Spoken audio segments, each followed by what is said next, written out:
Tenant farmer Tim Scott uses land belonging to the Countryside Restoration Trust for his livelihood, but he's also determined not to disturb the well-being of the wildlife that inhabits these fields. Tim won an award from the Game and Wildlife Conservation Trust for the provisions he sets aside to make sure birds such as the grey partridge can live in peace on his farm. Environmentally friendly farming tends to mean if it's in a crop you'll get lower yield, and so the subsidy basically brings your profit margin back to if you weren't doing environmentally friendly farming. There's also subsidies for outside the cropped area, so a grass strip at the edge of the crop, that would have been a cropped area. Now it's a permanent wildlife habitat, and so the loss in income is made up with a subsidy for those areas. Without any shadow of a doubt, if it wasn't for the incentives, we wouldn't be doing as much as we're doing. I tend to do quite a bit over and above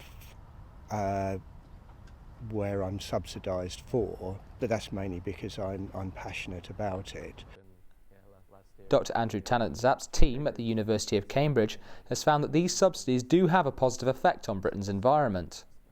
At a national scale, so if you aggregate across kind of all the local site-specific variation that you might encounter in a sort of heterogeneous landscape, paying farmers to do things that are good for the environment actually work. So for example, if you're paying farmers to reduce fertilizer use, it's going to reduce nitrous oxide emissions, or if you're paying farmers to set aside land from production for biodiversity, it actually has a benefit on farmland birds. But his team also found that while 20% of the value of agricultural production in the EU is subsidised by taxpayers, less than 1% actually helps protect the natural world.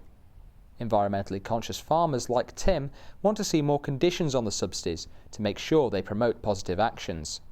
My slight frustration is I think the farmers who, like me, are passionate about the wildlife and are actually delivering increased wildlife numbers, I think possibly, and I don't mean it in a greedy way, that more funds should go our way, and if farmers are doing it and actually they're not delivering the wildlife, then I think it's only fair that they get less of the direct subsidies for wildlife, opposed to the general sort of broader subsidy that reflects the lower production. Worries over food security and global competition can eclipse the needs of the environment, but Dr Tannant-Zapp believes that subsidies can be used to encourage more sustainable farming by intensifying production on existing farmland. If we're paying farmers to do things that are good for the environment, we want to at the same time make sure that we're sustaining yields on existing farmland and probably boosting them up. And so we think that this idea of what's called sustainable intensification is a really good sort of model for moving forward. The research team thinks natural resources need to be seen more as belonging to everyone rather than just the landowner, with taxes being introduced on things such as water use.